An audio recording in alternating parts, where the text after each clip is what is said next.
இந்தியாவின் பஹல்காம் தாக்குதலுக்கு பாகிஸ்தானின் கமாண்டோ படை வீரரான ஹசீம் முர்சா என்பவன்தான் காரணம் என்ற தகவல் உறுதிப்படுத்தப்பட்டுள்ளது. சீனாவின் சேட்டலைட் போன் மூலம் இந்திய ராணுவம் இவனை ட்ரேஸ் செய்துள்ளதாக கூறப்படுகிறது. ரேடாரில் அவன் சிக்கியது எப்படி?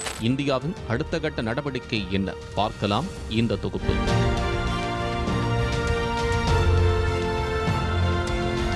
இந்திய பாகிஸ்தான் இடையே மீண்டும் ஒரு போர் பதற்றம். காஷ்மீரின் பஹல்காம் அட்டாக்கை தொடர்ந்து தீவிர தேடுதல் வேட்டையை தொடங்கிய இந்திய ராணுவம் சுமார் 1500 நபர்களை தனது தீவிர விசாரணை வளையத்திற்குள் கொண்டு வந்திருக்கிறது. தீவிரவாதிகளுக்கு உதவிய 21 பேரின் வீடுகள் குண்டு வைத்து தகர்க்கப்பட்டிருக்கின்றன. என்ஐஏ விசாரணை தீவிரமாகி இருக்கிறது. இதில் பாகிஸ்தானின் கமாண்டோ படை வீரரான ஹசீம் மூசா என்பவன்தான் காஷ்மீர் அட்டாக்கை நடத்தியவன் என்கிற தகவல் உறுதிப்படுத்தப்பட்டுள்ளது. சீனாவின் சேட்டலைட் போன் மூலம் அவன் தொடர்பு கொண்டிருப்பதை என்ஐஏ கண்டுபிடித்திருக்கிறது. இந்த சீன சேட்டலைட் போன் இந்தியாவில் தடை செய்யப்பட்டிருப்பதால் உளவுத்துறை ஒட்டு கேட்க முடியாது. ஹசீம் மூசா பாகிஸ்தான் கமாண்டோ படையில் சிறப்பாக பணிபுரிந்ததால் படைத்தளபதி ஹசீம் முனீருக்கு மிகவும் பரிச்சயமானவர். ஹசீம் முனீர் தான் ஹசீம் மூசாவை இராணுவத்தை விட்டு விலகச் சொல்லிவிட்டு அவனை லஷ்கர்-இ தொய்பா தீவிரவாத இயக்கத்தில் சேர்த்து விட்டவர். எனவே பாகிஸ்தான் படைத்தளபதி ஹசீம் முனீரின் நேரடி தொடர்பு பஹல்காம் அட்டாக்கில் இருக்கிற விஷயத்தை இந்தியா சுமார் 165க்கும் அதிகமான உலக நாடுகளிடம் ஆதாரங்களுடன் விளக்கியிருக்கிறது. தற்போது ஹசீம் முனீர் தனது குடும்பத்தை அமெரிக்காவிற்கு அனுப்பிவிட்டு தலைமறைவாகிவிட்டார். பாகிஸ்தான் பிரதமர் ஷபாஸ் ஷெரீஃபும் கூட பைல்ஸ் ஆபரேஷன் என்று சொல்லி மருத்துவமனையில் படுத்துவிட்டார்.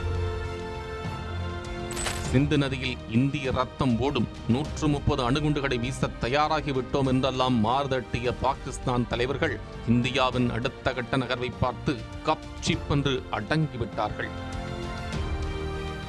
இந்தியா ஒரு முழு நேர போருக்கு ஆயத்தமாகி வருகிறது. டெல்லியில் மிகப்பெரிய வார் ரூம் அமைக்கப்பட இருக்கிறது. வரும் மே 9 ரஷ்ய விக்டரி பரேடில் கலந்து கொள்ள வேண்டிய பிரதமர் மோடி ரஷ்ய விசிட்டை கேன்சல் செய்திருக்கிறார். தினமும் தேசிய பாதுகாப்பு ஆலோசகர் அஜித் தோவல், வெளியுறவு அமைச்சர் ஜெய்சங்கர், உள்துறை அமைச்சர் அமித்ஷா, பாதுகாப்புத்துறை அமைச்சர் ராஜ்நாத் சிங் தவிர முப்படைகளின் தளபதிகளையும் சந்தித்து பேசி வருகிறார் பிரதமர். அமித்ஷா ஜனாதிபதி முர்முவை சந்தித்து போருக்கான அனுமதியையும் பெற்றிருக்கிறார். அதன் பிறகே நடைபெற்ற தேசிய பாதுகாப்பு குறித்த ஆலோசனை கூட்டம் முடிந்த சூட்டோடு பிரதமர் மோடி இந்திய முப்படைகளுக்கும் சுதந்திரமான முடிவெடுக்கும் அதிகாரத்தை வழங்கிவிட்டார். ஐடென்டிஃபை, ட்ராக், பனிஷ் என்பதே ராணுவத்திற்கு கொடுக்கப்பட்டிருக்கும் அசைன்மெண்ட். டெல்லி கோட்டையில் 18 ஜாயின்ட் செக்ரட்டரிகள் 165 நாடுகளுடன் தொடர்பில் இருந்து வருகிறார்கள். அரக்கோணம், ஆக்ரா, குவாலியர், மதுரா உள்ளிட்ட விமானப்படை தடங்களில் போர் விமானங்கள் தயாராக உள்ளன. கப்பல் படையின் விமானம் தாங்கி கப்பல் INS விக்ராந்த் அரபிக்கடலில் போர் ஒத்திகையை நடத்தி காட்டியிருக்கிறது. இதற்கெல்லாம் ஒருபடி மேலே போன பிரதமர் தேசிய பாதுகாப்பு ஆலோசனை குழுவை மாற்றியமைத்திருக்கிறார். குறிப்பாக மாஜி ரா சீஃப் அலோக் ஜோஷியை தலைவராக்கி இருக்கிறார். அதில் மாஜி தளபதிகள் PM சின்ஹா, AK சிங் உள்ளிட்ட 7 பேர் நியமனம் செய்யப்பட்டிருக்கிறார்கள்.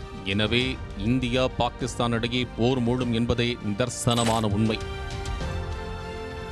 இதனால் வெகு விரைவில் இந்தியா நம்மை தாக்கும் என்று அலறுகிறது பாகிஸ்தானின் ஊடகங்கள்.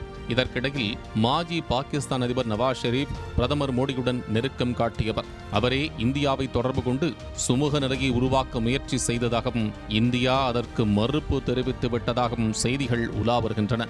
மேலும் பிரதமர் மோடியை அவரது வீட்டில் சந்தித்துவிட்டு வெளியே வந்த RSS தலைவர் மோகன் பகவத் குடிமக்களை காப்பது அரசின் கடமை, அந்த கடமையை செவ்வனே அவர் செய்வார் என்று நம்புகிறேன் என்று கூறியுள்ளார்.